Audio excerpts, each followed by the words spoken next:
So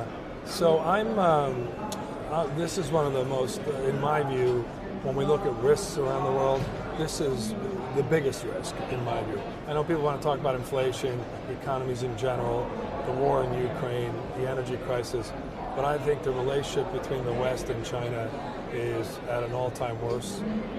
I think the governments are really creating it from a business perspective. I'm part of several business groups.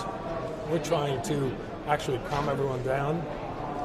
The economies need each other, the businesses need each other, but there is a lot of rhetoric on both the China side and the U.S. side.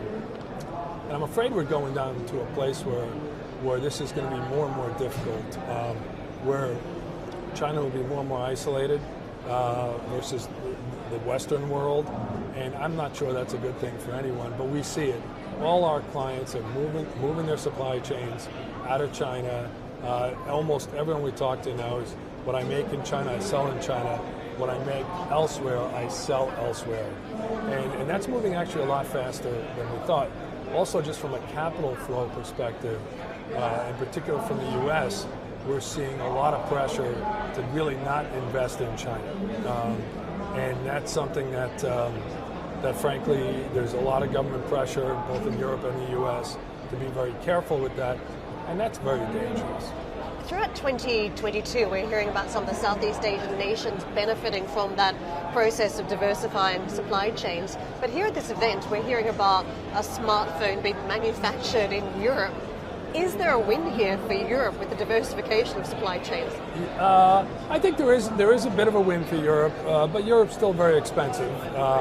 So having your supply chain in Europe is going to be more expensive, but depending on the countries. I do think, in terms of supply chain now, everything's around friend shoring. And so making sure that your supply chains are in countries that are friendly to your country. And there are countries in Europe that certainly can be the case.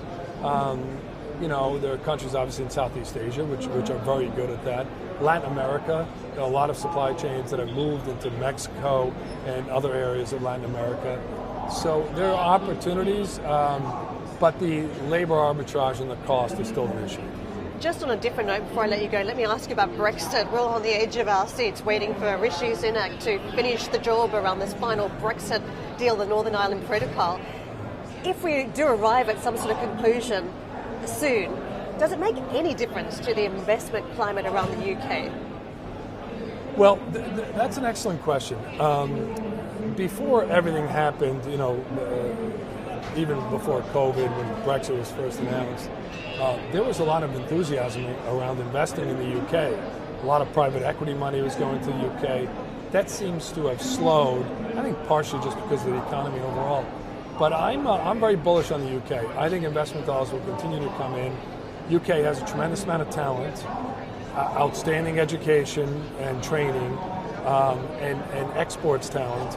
And the UK is a global center. London's a global center, and it's looked at from most of the world. So I think there are opportunities in the UK, as long as politics don't get in the way, Karen.